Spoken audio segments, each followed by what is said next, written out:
And that's one of the biggest things that I noticed right when I watched it, bro. I knew in my heart that shit was you, bro. Because it was fluent, homie. It was authentic as fuck, dog. And nobody... It's not even about writing it, homie. It's about writing it, but also the experience that you brought to that character. Yeah.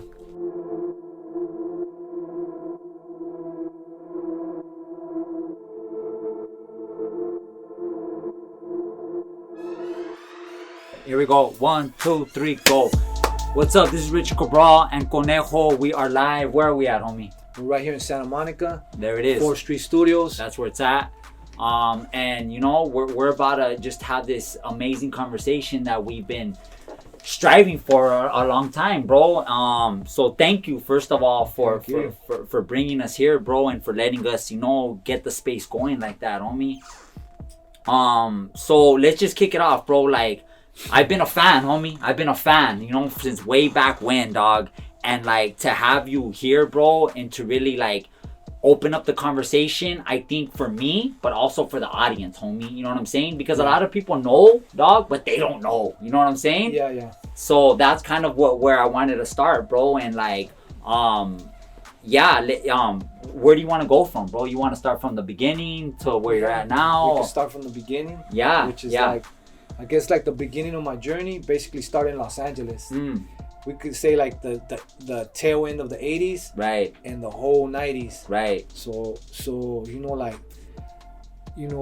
like let's just say like 91. In 91 in my neighborhood, they killed 17 of my homies. Wow. So every year, let's just say like 89, 90, every year, all the way to the end of it, every year we lost over 10 homies. Right. You know, it'll go up sometimes 12, right. sometimes 9. Yeah. But it was always like in that 10 section, y para arriba. Right. And 91, we lost 17 homies. Wow. You know, so I lived through all of that. Yeah. And at the same time that I was living through all of that, I was doing music. You know, right. I was already like, I was doing those like 4-track gang tapes since like 1990. Wow. You know, and we talk about, and I want to just like for the audience, you know, like not understanding what the 90s was in Los Angeles, right? And like I'm from Los too, homie, and you're from the west side, I'm from the east side, but LA, period, was fucking thundering, right? Yeah. People, Father Greg out of Homeboy Industries, he calls that era the decade of death, homie.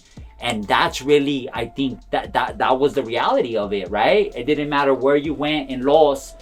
Nobody got along with nobody, basically. That was it, right? You know, they see you right there, and that's it. That's all it took. Sometimes, right. You know, and yeah. Just sometimes what you were wearing, right? That's it. Nike Cortez jerseys, you know, right? The wrong team, you know, that you know, like us, we'd be on some, you know, if it wasn't Houston, right? Houston or the Detroit, you know, because we're from dead end, you know, yeah. Papi's dead end, so like, and you know, the 90s we had the riots, right. Man, we went through all of that, right? You know? And now when I think about it, like we just went through it like if it was nothing. It was normal. I don't ever remember like complaining about this shit, complaining right? about it. I remember going to like I said, a lot of my homies, they passed away. I remember going to a lot of funerals. Wow. And those funerals, now that I like, I remember they were just almost like the celebration of death, like a fellow camarada, a fellow comrade passed away. Yeah. Be on some happy shit, like, you know, as we like, I don't know why this is like a party. How old were you when you got to the barrio? I'm gonna say like officially probably like 14, 15. Right. But the thing is that I was always from the barrio. Yeah, because I lived there. You grew up. So I just even since we were kids, that's what that was already like, you know, we were like kind of like lookouts for the homies. Right. Hey, some fools are over here, or you know, like we was always from the neighborhood. Right. Because I got more family members from my same neighborhood, you know, so right. So it was familia like that, it was like right? Family. Yeah. So my neighbors were from the neighborhood, everybody. So it's not like the initiation, the ceremonial. Right. Yeah. You're born into the shit. It's a little technicality that you go through. Right. But even before that, you know, things were happening. You know, we already had got shot at.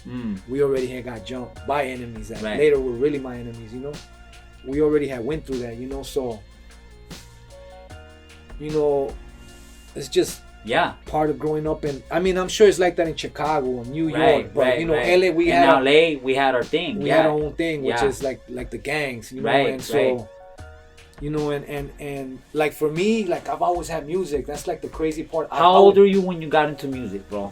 Man, look, when hip hop came from the get go, when that shit came, my bro was like this fool could head spin, back spin. This fool's a sick ass break.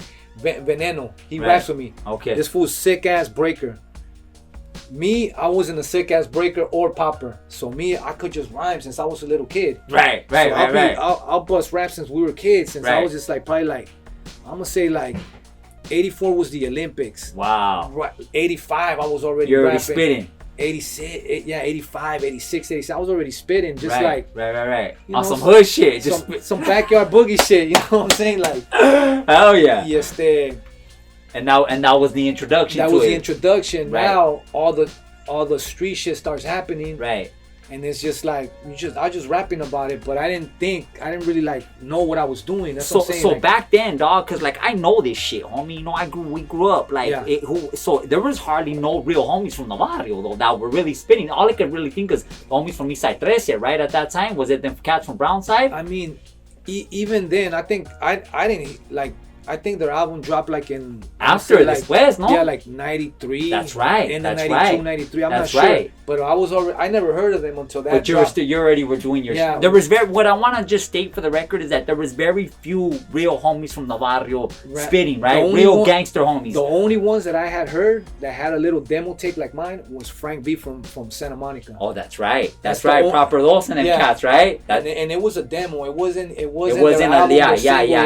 That's right. Demo. That's right. And I see, and then later I was like, okay, because I had heard Creeper. They called him Creeper for Santa Monica. So, okay. So I was like Creeper, and then later I put it together. Okay, Frank V is Creeper, you know. Okay. But yeah, there wasn't really. There was very few there. Very few. So, right. So you know, we go to these like hood parties. He, you know, spit. Yeah. Spit for the that's homies, how it went down. Yeah. Fucking DJ, little, you know, instrumental. Right. X Clan, whatever the fuck, you know, whoever.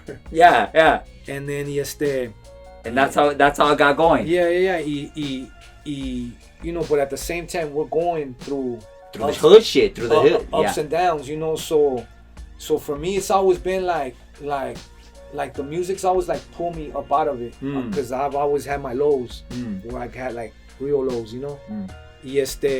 But when I'm almost about to hit that bottom, somehow the music will like pull me back up out of it, you know. Right. And fast forward to the situation that sent me on my other journey, you know. There you go. Same thing, you know.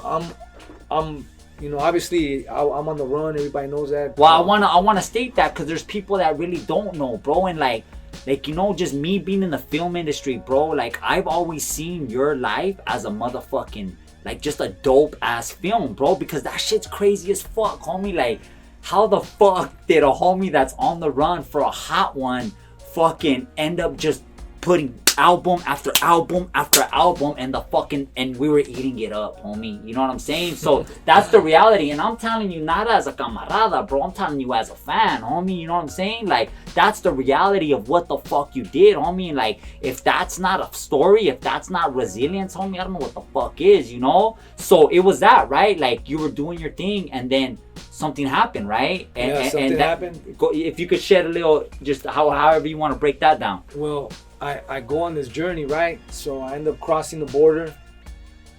You know, my family's from Jalisco, so when I was a kid, like every year, like we would like caravan like 15 cars from LA all the way to Jalisco, right, to Guadalajara, right, to this town called La Meca, and we would my whole family would caravan but we'd come back after like 3 weeks. Now I'm going and there's no coming back. Right. Because of what happened in Los Angeles, right? And I'm just gonna give a little bit more information. They're looking for you, right? Yeah, they're looking for me. Something has happened and LAPD or what was it? It was on like Fox 11, LA's Most Wanted. There you go. Yeah. And you know, so you know, I just needed, when something like that happens, you know, you need clarity. Yeah. You need to step back a little bit and look at how things are and, you know, get your mind right. Right. So entonces me voy para allá, I'm over there, and motherfucker was depressed. Like I said, like, you don't know what you have until you lose it, until you take it. So I'm like, man, there's gonna be no more music. It's a wrap. I'm done with it. Right. So, you know, I start, you know, I get immersed in that world. It's a different world, you know. Right. In Mexico. LA's wild. But Mexico's on. But there's some next level That's shit. Some cartel narco shit right there. There's some next level shit. It's like, so, you know, we get immersed in that. And me, like, you know, I'm a creator, I'm a writer, I'm a storyteller, I'm like a reporter.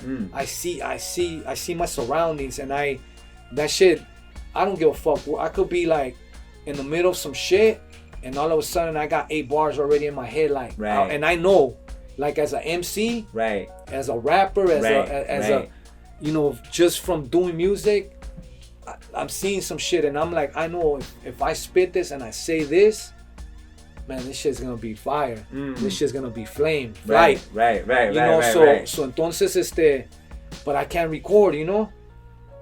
So motherfuckers stressed out, you know. It's a big change. From LA, we could live ghetto as fucking LA. But ghetto as fuck over there is a whole different thing, bro. Yeah, I'll live ghetto as fuck in LA any day than living ghetto as fuck over there, bro. Yep. It's rough, homie. But how long was that period? Was like that period like, fuck, I might not never do music again? Did you have that? Was there a thought like that? I think I'm gonna say about a year. Wow. And then one day I found a studio, you know. You found a studio? Yep, I found a studio. I was just alone. I had some money in my pocket. I opened up. What part of Mexico were you at? I was in Guadalajara, so I crack open the yellow pages. I find a studio. Wow. And then I call it up. I book some studio time, and I pull up, and this shit looks like a castle. This shit's dope. I get in there. Shit's like, I'm like, all right, this shit looks nice. Pro Tools setup. Right. And I record 2 songs, right? And that shit just started the shit up again. But I already had a gang of. I used to always write, no matter if I wasn't recording. You know, the pen and paper has always been an outlet for me, you know. So I would always write. I would stack up like 16s. I could just write a 16, another one, you know. And like I said, I was already around stuff, so I had content. I never had writer's block, or I never dried up. I went from this trench to a new trench. Right. You know, and this is a trench. Yeah, and you were getting fueled by what was your surroundings, by what was happening, right? So, and I remember, so I do this, and then I remember I hit up my boy Capone from Latino Jam in Texas, and I'm like, I tell this fool, hey, pull up, I got a studio. Let's do an album. Fool flies in, fucking, you know, he comes in, we write the whole album in one day, which is the Imperial. Right. Write that shit one day. The next day we go straight to the studio and we knock it out. And I remember we're leaving the studio, and we jump in this taxi and we're leaving, and all of a sudden a bunch of dirt bikes just block off the taxi. Boom, they block it off. This fool's got MP5s hanging off their shoulder, ski mask and everything. They pull the taxi to the side. You know, they tell the taxi driver get off. They leave us in there, and then they snatch us out. They start searching us and everything, right? So I had a paper with a bunch of weed, because I'll smoke a little joint and shit. Yeah. So when he unwrapped the thing, he's like, "Oh shit, you fucked up." In Mexico, they make it seem like it's a big I had probably whatever, like a half an ounce, but they made it seem like I had a fucking ton, you know. When they snatched the weed out, they start reading it was just raps, and all the raps are just like, killing shit, G shit, and that fool's reading them, and he's like, "What is this?" "Oh, es una canción." And he's like, this fool kind of knew English. He's like, "What?" He's going through, and he's like, "Well." And he's a hood. He's a Huda. He's a Huda. From talking to a fool with a ski mask on and shit, strapped up. They got us surrounded, and then they call for backup. Trucks start pulling up. So they're right there, and I'm telling Capone, let me do the talking. Yeah. Let me do the talking, and he's over there. I remember it was funny because they wanted some money, you know. And then we offered some money, but they were on some shit like, man, we're like fucking 10, 15 everybody need to get fed. Everybody need to get fed. So entonces Capone over here complaining. All of a sudden they cuff that fool up. Boom, he's in back of the truck, and I'm like, fool, let me fucked up, homie. Yeah. Let me. We're gonna have to break bread regardless, you know. Yeah. So whatever, that happened. We finished the album. He goes back. It drops, and ya me quedé con eso. Like, I still want to keep it going, but so a certain situation happens. Now we end up on the border. Now we're in TJ. I didn't really like it over there at first in Jalisco, because it was a big city. We were, I was paranoid. We're still we we got, like our sixth senses are going off. And shit's jumping over there, right? Shit's jumping. I'm like, oh shit, this is some like, I'm seeing everything that's happening, Right. And then so we end up in Baja and TJ, and then one day there's this swap meet that's like underground. It's called La Cinco y Diez. It's on the intersection, but you go down these stairs and there's this massive swap meet underground. Right. So we're walking through aisles, just want to see people because we never get out. We don't be around nobody. So I'm just like, man, I need to go like breathe the city. You know? And andamos caminando. We stop at this booth and I'm like, oh shit, got Joker brand and Dickies, a little Psycho Realm poster. Right. Like some like homie shit, you know? Y me meto and there was a poster right there, right? It was these two like paisa rappers. And I was like, man, this motherfucker look familiar. Years before, this one rapper from Mexico City had emailed me. And I just had like brief contact with him. So the dude tells me, you know him? And I'm like, ¿Cómo se llama? Oh, se llama Virus. He's from a group called Sociedad Café, but now he's over here and he's from a group called Tijo Estilo. So I'm like, oh shit. I go, so you know him? He's like, yes, compa. I'm like, shoot me the number. He shoots me the number. Hit that fool up. Hey, ¿qué onda? He's like, pull up. We at the studio in Otay. That's like over there by the airport.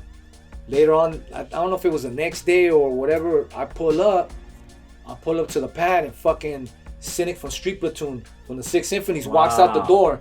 Sick Jackin's in the area. I'm like, they're like, he's like, wow. Man, you all right? We hearing all kinds of shit. You straight? I'm like, I'm straight, I didn't look G'd up no more. Had my little Timberlands, fitted clothes, Fucking my comb over was popping off already. Right. So fucking I'm like incognito, low key shit. Yeah. He's like, hey, hay que hacer una rola, and I'm like, Simón. So now we go to fucking a few days later, we end up at the studio de los Tucanes de Tijuana. Wow. Which is right there, like La 20 de Noviembre, right there in TJ. Yeah. And sort of like by the TJ DMV. We pull up in there, now I'm in a big studio, so now I'm starting to like... You're feeling it now, This is me, I'm in there, I drop a verse for that fool. As soon as I drop a verse, I leave, collect all my rhymes, and I'm like, man, same shit. Go through the yellow pages, no Google, no none of that shit. Yeah.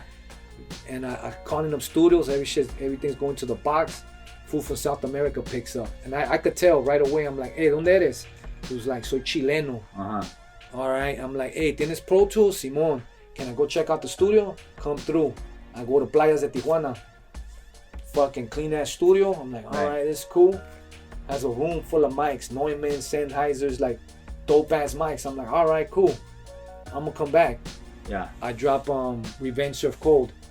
And that's when I fucking, the little beat.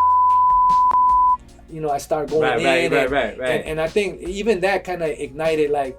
It just brought it back like that. It brought the game up because it made them fucking like boss up and me, I was just on some like, I don't give a fuck shit. Yeah, so I drop one, I go to another album. At the same time, there's shit going on. Right. I'm going through shit. TJ jumping. TJ's fucking 20 murder's fucking zone. 20 times more wild than Guadalajara. Right now, Guadalajara's crazy as fuck. Jalisco, the state. Right. But the border towns are always jumping. So fucking I'm over there, come out Devil's Playground, the Antichrist mixtape. I start coming with all these I get going. Yeah. And I start getting comfortable. I'm like, man, fuck this shit. I get introduced to the Afro-Cuban religions. Right. I get introduced to this shit. Now I'm feeling untouchable. I'm like, I feel invisible, bulletproof. Like psychologically, I'm like, man, fuck, ain't nobody fucking with me. Right. And even if we got gaffle, we had a. Yeah. And then, so you got the program set in TJ. Yeah, I'm like, I'm starting to record. Start going. But like I said, along the whole way, there's a lot of ups and downs. There's a lot of things going on. There's a lot of close calls. I had a lot of close calls. Basically 1 year turned into 3 years, 3 years turned into 7 years. Right. How long were you on the run? What was the total? 14 and some change. 14 almost years. 15 years. Right. So, well, let's walk. Go. Take me to the end then, bro. Cause so what was the dynamic that kind of shifted shit? You know what I'm saying? Like, and you shared a little bit with me, right? But I think hearing it, bro, it's like shit got deep at the end, right? It got deep. 14 years in, right? You're fucking. I'm tired. I'm burnt out. I'm starting to like slip up. Like I would always wear long sleeve shirts. I would never show my HPS on my. Right. My hair. I was just real low key. Right. It's coming to the end. I'm seeing my wife. And I'm in love. I'm starting to just like, man, we're going to restaurants. I want to go home. Right. And we start planning. Like we want to go home. Man, you need to come home. That's it. But I just was trying to figure out how to do it. Right. How to do it and do it right. And then because you're still wanted for this crime, right? 14 years later, you're still wanted for this crime. And then I remember like I'm gonna say like 2 or 3 months before, there was a homie over there, right? And he was on the run 20 years, and he gets snatched up. They snatch him up, and that shit was just like a wake, because there's patterns, the way things work, and when you're around something so long, you get to identify these patterns. Right. So they're always catching fugitives, Right. They catch fools for fucking probation, like dumb shit, child support, fools on the run for child support, fools on the run for like lame ass shit, Yeah. But then they'll catch all these dudes, and then they'll catch a bank robber that was wanted for 25 years. You'll be like, oh shit, a crazy ass pedophile that's been on the run 20 years. Right. They start catching like big fish. Big fish that so, and when that would happen, I would pull back and go kind of like like low key, more low key than I was. So when they snatch him up, I was just like, damn. And sure, I almost like was like, damn, I'm next. Yeah. And but before all of that, see, in all these ups and downs, I get introduced to, like I said, the Afro-Cuban religion, spirituality. I start sweating with the brothers, I'm always at the sweat lodge, I'm like, you're in ceremony now. I'm in ceremony. Right. And you see, I'm under a lot of stress. Right. I'm under a lot of pressure, a lot of stress. I have a daughter over there. Right. I was a single father raising her by myself, so I just had, we were like real attached. So I was like, I'm all she had, so I'm just like, during I'm worried. This whole get down of 14 years, you have your little girl with you. I have a little girl, and she's rolling with me the whole time. Wow. Riding dirty with me and all that shit. Like, so that's my daughter. She's a baby, so, I'm worried for her safety, for my safety. Me, when you people that know that you're over there, well, if you're solo, then it's gonna be, it is what it is, and you're gonna repel whatever, Right. And if you have a family, well, you're gonna repel more with more, right? Because it's your family. You do anything for your family, but there's more concerns. It's a different ball game over there. Right. Over there, there's no. Ain't nobody gonna look out for them, right? There's no, like, life has no value, and there's no. Over here, there's some kind of, boundaries. Right. Over there is like, I'm gonna cross every fucking boundary to fuck your shit up. Right. Anything. Right. Over there, they'll snitch on you. They'll kill your family. They'll just do whatever, Yeah. But so it's like this for me, Right. It's heavy. You got some heavy shit going on. The only thing that, like, I'm basically saving is like my spirituality. And that, like, I had like the martial arts. I was trained. I got a black belt while I was on the run. Right. I did Japanese Shito Ryu, did judo. I did a lot of, like, I just stayed in the martial arts, spirituality, and recording. Right. And like those albums, like, sometimes I felt like this is my last album. So I always say this: it would take me 1 day to write an album. I write a whole album in 1 day. The next day, I knock the whole shit out. 10 songs. Right. All those albums are 10 songs. Here and there, I'll drop some 15 ones, but they're 15. But I just kept it going, kept it going, like, and like I said, there was so much content around me, so much activity, so much. I was around people, there was even like fucking cops around me that they didn't even know. These fools were on fugitive task force. They would come to Sweat Lodge with us. Right. And they didn't know, and they thought I was deported, So I'd ask them shit. They'll tell me shit like, yeah, today we snatched up some fugitive. And I'll be like, how you guys do it? How does it work? Right. And they'll be like, well, it's like this. We don't. They would tell me like, we don't give a fuck about nothing. We don't care about fugitives, none of that shit. But the U.S. dips into Mexico, and then does the research, right. And once they do the research, they're like, he's right there. Go get him. He's like right around the corner eating tacos right now. Then they have to go get him. Yeah, and then they get you. Right. They gotta make it look good for the TV. Right. Or make it seem like the police force is doing their job. I'm sure there's good cops out there too, but that's the politics of it, though, right? Yeah. There's politics in that. Yeah. So, like I said, I'm like trying to balance all this shit out, like the good with the bad. Right. And that like brought all that music, and before you know it, it's 30 albums. Right. And now sometimes I'm laughing at it, like I'm getting away with this shit. Right. And then other times I'm on my 50th album, and I'm like, man, I'm doing too much. Right. And then another one's like, man, I have no choice. I'm dropping this shit. Like there's different emotions, feelings, situations. They're all different, They're all right. And I forget. I've dropped so many songs that I forget. I got like people like, hey, what's up with this song? And I hear you just don't remember it. And I'm like, damn, or I'll remember something. Right. I'm like, damn, I remember that night. Right. Man, I'm like, this happened to me, or I felt like this, and most of like the dopest songs is when I felt like shit. When I was just going through shit, like, just like painful shit. Yeah. When I was on the run, I had a sister that lost 4 babies. Wow. And I couldn't do nothing about it. I couldn't reach out. I couldn't hug my sister. I couldn't do nothing. So It's like I was hurting. Yeah. I was hurting, and there's a couple songs where I say it, but I kind of camouflage it. Right. I make it seem like it's happening to me.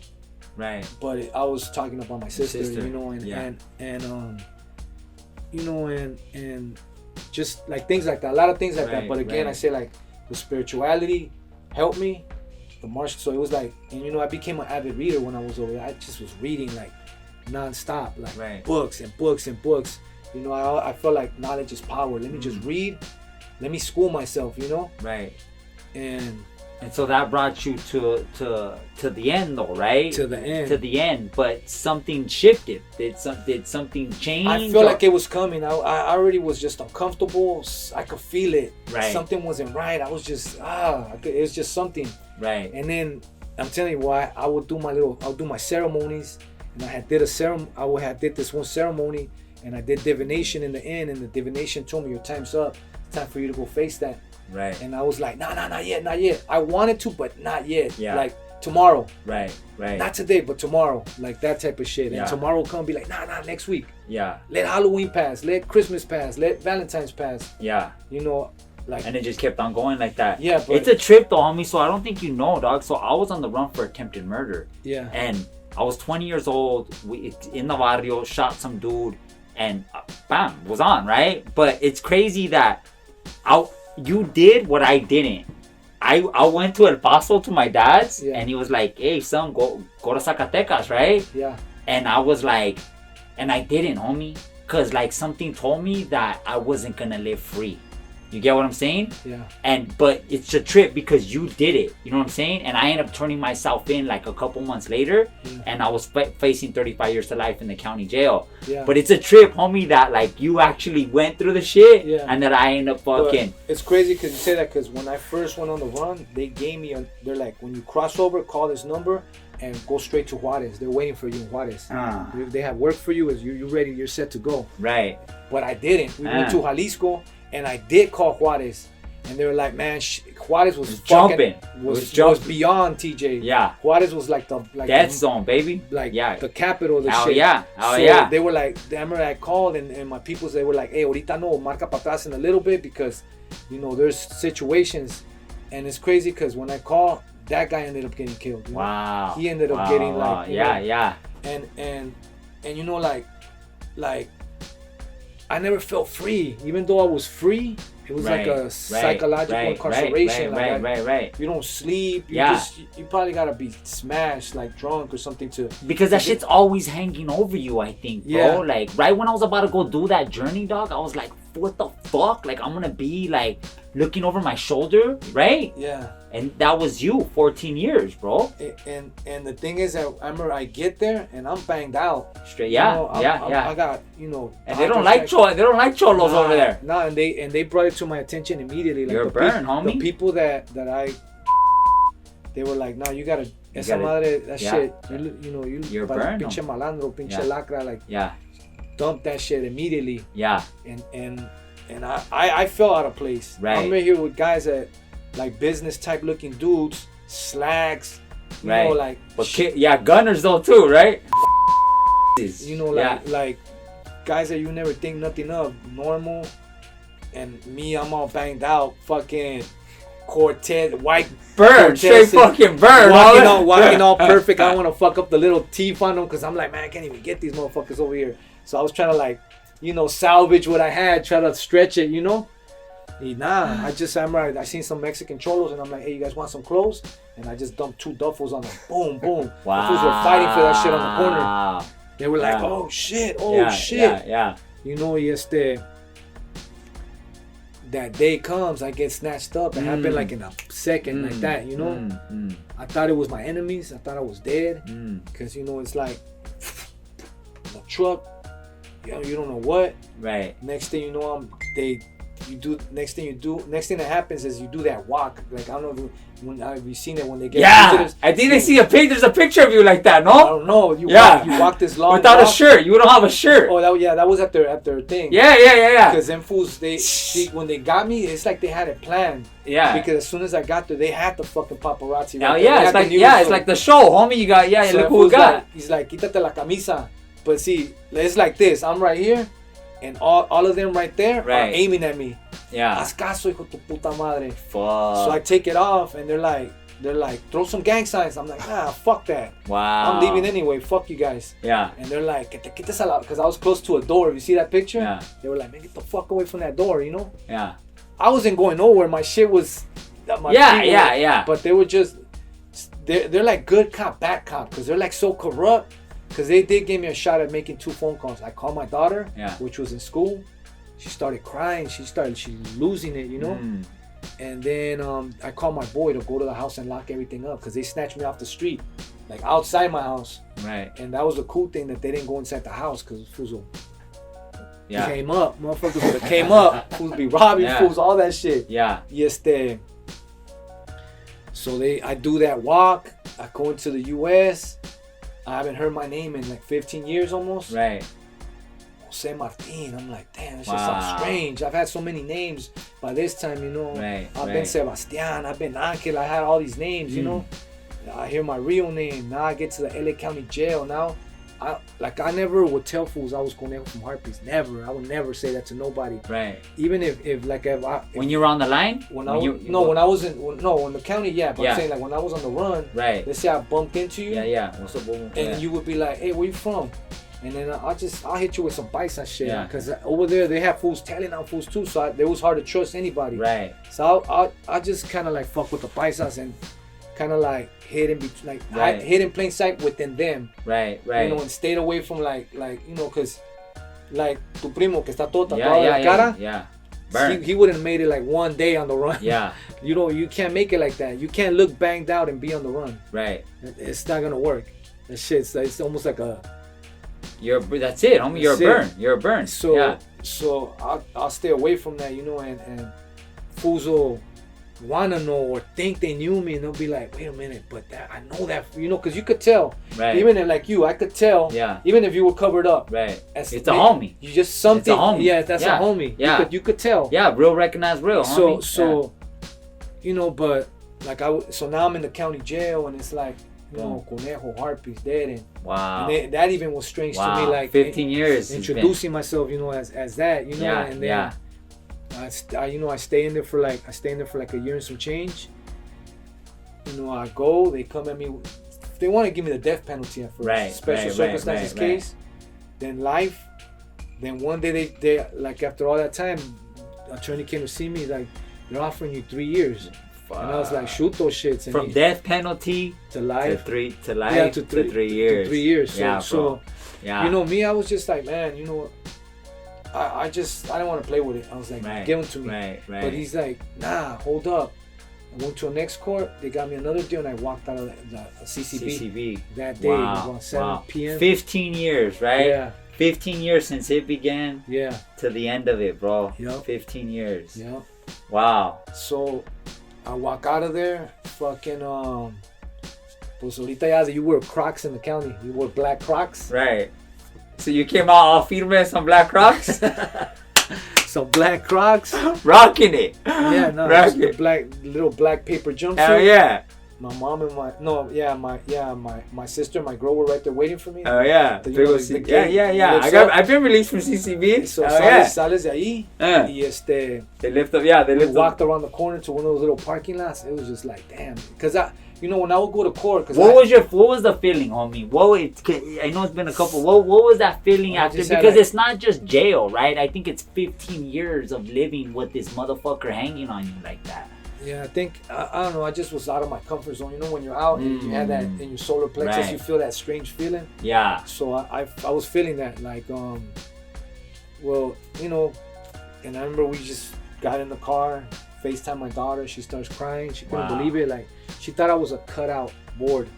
She's like, "Don't play with me," and I'm like, "Nah, that's me."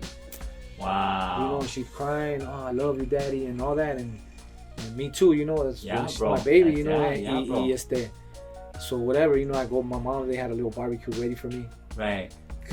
Because they were in court earlier when they said that was gonna happen. You know? Right. So, yeah, I get home, barbecue, whatever, and me and my girl, I roll out to where I'm living, and I remember I'm like, man, I don't have anything. Well, she had got me, you know, some little Under Armour sandals, some sweats, but I had nothing. So I'm like, we've seen a Ross. We pull up into the Ross, just 3 packs of socks, boxers, white shirts, muscle shirts, everything. Snatched everything up. Like you know, some regular clothes and shit. And then next day, I had to go to LA to go to probation, go to the county, try to get my property. Right. But I have no ID, so I'm just having a hard time because when you're gone that long, they lock you out of Sacramento, the system. Oh, wow. It locks you out. So it's like, it's crazy because you have to prove who you are. Right, but they have enough. They have enough to go and get you. They have enough proof as you to get you. But once you get back, you need proof that that's you. Yeah. That was my argument. I'm right like, they know it was me. They got me. So why? Yeah. I don't know. You know, it's a little technicality. Y ya le marco al davidayer. Yeah, that's where I wanted to go, bro. That's where I wanted to go. So I hit him up, you know, and I'm like, So what's your relationship with davidayer then? Davidayer is like, he's a good friend. Like he's from West Adams. Yeah. Grew up 2 blocks away from me. Yeah. He's on Bolang and 24th. We're from the same area. 22nd and Catalina. Yeah. So I've been, but see, before I went on the run, me and Dave been training martial arts. I go with Dave way back before that. Wow. So you knew him before that whole get down. We've been hanging out. Damn. So entonces le marco and it's like, what up, man? I go, man. I'll start telling them a little bit of what happened. I'm like, man, this voodoo shit, and man, it was chopping motherfuckers up, and man, my boy got melted, and I'm just telling them all these like insights. And he's just taking it in. So he goes, well, I got a movie. I'm in Virginia or I'm on the East Coast somewhere. I'm gonna be back, and I'm gonna go pick you up because I didn't have no vehicle. Right. No, I went and bought a vehicle in cuanto salí, but I had no license. So I was like, man, I had a Mexican one, but I'm like, man, I don't wanna like do no explaining with this shit. Right. He picks me up, tells me, I got this movie. He doesn't tell me it's called Tax Collector. I got this movie. Right. Cool. You wanna be in it? All right, cool. Yeah. And I'm like, we're eating. I'm like, what's my name? ¿Cómo voy a llamar? And he's like, Conejo. What else? I'm like, all right, cool. gives me that little paper. You're gonna go see Davidayer, yeah. Then you're gonna go. This is the address. Right. Get to my house. We'll start rehearsing every day. Right. So he gave you the information for who? Say her name again. Ivana Chubik. There you go. And so I know this. I mean, I know her work, right? I never trained with her, but one of the most famous acting coaches, popular acting coaches, dope acting coaches. So he gave you a straight connection with that. Yeah. No, he sent me over. They like. He was like, "You're gonna be one of my stars on the movie, so you need to be ready to rock and roll." Yeah. Basically. Yeah. So at first I didn't know, because we're doing rehearsals with this Bobby Soto. Bobby, I know Bobby. Yeah. And at first it's just me, Bobby, and Cynthia Carmona. So it's just us. Then another person joins in, and then all of a sudden one day Shia walks through that door. Yeah. Oh shit. You know? Yeah. Then like little by little, the whole movie, the cast, they start coming in. Now the rehearsals are getting bigger. Right. So then me, I'm kind of like I'm not gonna say intimidated, but I sort of am, because it's new for you, homie. This is and you're fucking working with the greatest fucking directors and the greatest actors in the fucking the world, bro. And all these guys got experience. Hell yeah, they do. And they're there's like drills they run that nothing to do with the movie. They're just getting ready, bro. Just getting into it already. And then it comes to me. Yeah. You on? Yeah. You too. Yeah. And I'm kind of like, oh shit, but I'm like, fuck it. Yeah, I'm in. I made it this far. Might as well go all in. You know what I'm saying? Or go home. Fuck, go hard or go home, baby. Next thing you know, all right, we're gonna get ready to shoot. After a few months of rehearsing and all this. Right. I didn't know how, like. Then I knew, once I started seeing the list, there's 4 leads, which is Bobby, Cynthia, Shia, and me. There it is, bro. I was like, oh shit, I'm a lead. I'm one of the leads. Yeah. And it was a big situation, because they couldn't like cast insure me, because I'm sort of like a liability. Right. So they had to like Chris Long, Davidayer, they put up the bond, like out of their pocket, to bond me so I could be insured on the movie. Right. So and that's it. We started going, and they have the script, but it gets revised every time. Every time it gets revised. So I had my parts, and was Dave. Dave's like a brother. I could talk to Dave like whatever, Yeah. And me and Dave, we don't even talk English when we talk. Me and Dave is just Spanish. Hey, ¿qué onda? No, pues así. So I see my shit, and I'm like, hey, esta madre. It would be like this. Right. And he's like, go ahead. He let you do your thing. And that's one of the biggest things that I noticed right when I watched it, bro. I knew in my heart that shit was you, bro. Because it was fluent, homie. It was authentic as fuck, dog. And nobody, it's not even about writing it, homie. It's about writing it, but also the experience that you brought to that character. Yeah. I don't know. I just feel like, I was talking with Joseph Creeper from the Mayans. Yeah, that's my boy. And I'm talking with him, and he's like, man, my boy, like your shit's straight love, because you got to play your truth. Your truth, homie. And a lot of us were waiting to play that truth. And you got to like, you got to express that truth. Right. You could see it on the screen, like the way I didn't know how that happened. I'm like, this is my boy's movie. I'm gonna fucking kill this bitch. Right. You know what I'm saying? But I'm telling you, being in the game for X amount of time, a lot of these fucking showrunners, a lot of these directors, they're so fucking like, no, you gotta say it my way. You know what I'm saying? And you fuck it up like that, homie. Let the motherfucker that knows what it is, let him do it, homie. And you're gonna get that shit you know what I'm saying? You're gonna get that next level shit, dog. I think like now, with the way it is, I think like now it's like, see, I don't have a problem with these dudes doing movies on our stories, right? Right. But as long as they partner up with us. That's it, homie. They partner up with us. That's it. And bro. And we have like full range of input. Right. You do your strong part, homie. Let me do my shit, right? That's it, homie. Because they fuck it up when they don't do it like that. Yeah. And so like, so my first experience was the tax collector. David, homie. Y con Dave, man, I voy a hacer todo. So, I don't know if I'm spoiled. I'm gonna be on another one, and they're gonna be like, we are spoiled like that, bro. And I go back to my first TV show, The American Crime, right? And it was John Ridley, bro. Fucking just Oscar winning John Ridley, and just amazing, bro. But it's just like, these men know what the fuck great is. You know what I'm saying? And just because you have feria, just because you're a director, just because you're a showrunner, homie, that doesn't mean that you really know how to bring the greats out of people. You know what I'm saying? Yeah. And like, bro, homie, like, you have people that have experienced the barrio. ¿Qué más quieres, bro? You know what I'm saying? Yeah. So that was a beautiful thing that you did. It was like, I don't know, it was just like I'm just like grateful to them, like Chris Long and them, that they just gave me, they like trusted me. Yeah, you know? bro. And then, you know, just, I got to write. That's it, bro. So I've been a writer. I wrote over We're storytellers, homie. Yeah. We're fucking storytellers. So it's kind of like, it's just like, I was ready for it. Now I'm ready for it because I've been doing all the, like how you said, I was gone all those years. Yeah. But you were putting in work, homie. And I was writing scripts without knowing. I was putting together. I actually got scripts from when I was on the road. I've always said, homie, that being from rapping, from hip hop, dog. Storytelling is storytelling, homie. Yeah. Writing a script is just another version of telling your story. You know what I'm saying? Poetry is just another version of telling your story. Yeah. But at the end of it, you're still telling a story, homie. Yep. So I'm just like grateful that you kind of seen that right from the jump, homie, and like to be able to like not just write raps. Now you know you're on this journey to write film and television. Yeah. Nah, I'm like all about. I'm still gonna do music forever. For sure, bro. But I'm all about creating, and right now I think like.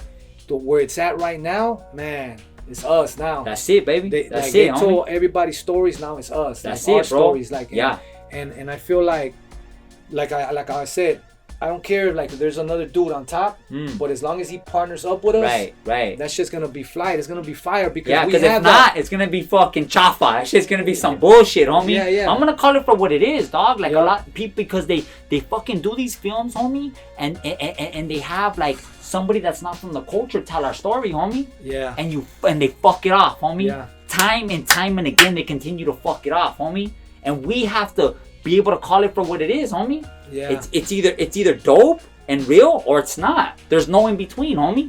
Yep. So I'm just grateful to have you here, bro. To, you know what I'm saying? To be, you know, side by side, just thugging, rugging this shit. No, it's a trip because when I was gone, you know, I was seeing everything that was going on. I was keeping an eye on everything. Yeah. Whether it was TV, movies, music, everything. I'm on everything. I'm checking everything out.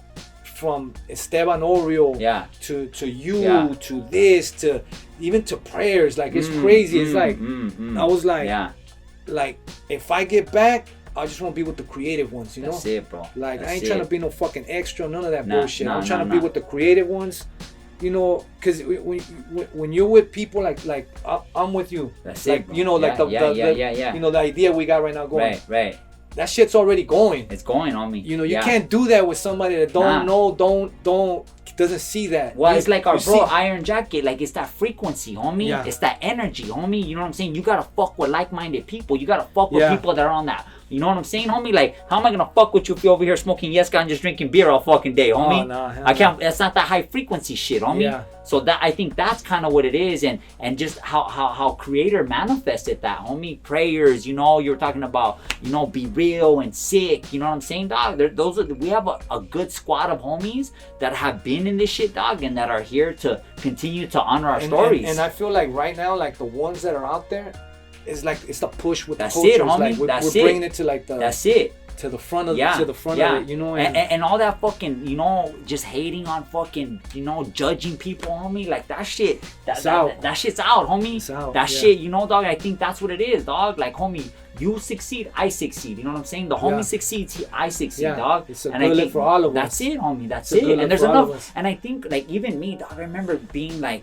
Just coming in the acting game, dog. Like, no one helped me, dog. You know what I'm saying? Like, and it was a trip, bro. And I was like, that's kind of fucked up. You know what I'm saying? Like, there's enough bread for everybody, homie. Like, what are you tripping on fucking? You know what I'm saying? Like, that's how people are, though, homie. And I told myself, if I was to ever make it, I would never be like any of them motherfuckers, bro. And I remember them, bro. The issue, even when I did the tax collector, like, one of the homies was telling me, he's like, hey, fools are like, kind of like, they're like, why the fuck him? Like, we've been doing this shit for a long ass time. We ain't never got no lead role, you know, and why him? But like you said, You've been in the trenches, baby. I've been doing this shit. I've been like, it's like, and me, you know, I was mastering my craft. That's it, bro. How I could, however I was doing it. Yeah. I was doing it. Yeah. You know, I sat there. Inside my house, I'm writing. Outside my house, there's a fucking SWAT team wanting to kill me. Right. I'm writing, I'm recording, I'm just like, I just stayed with it. I stayed with the craft, with the art, like just, I don't know, just expressing myself and trying to like speak for those that can't speak. Right, bro. For the ones that were here, that are here but can't do it, and the ones that are to come. I'm not gonna even lie, homie.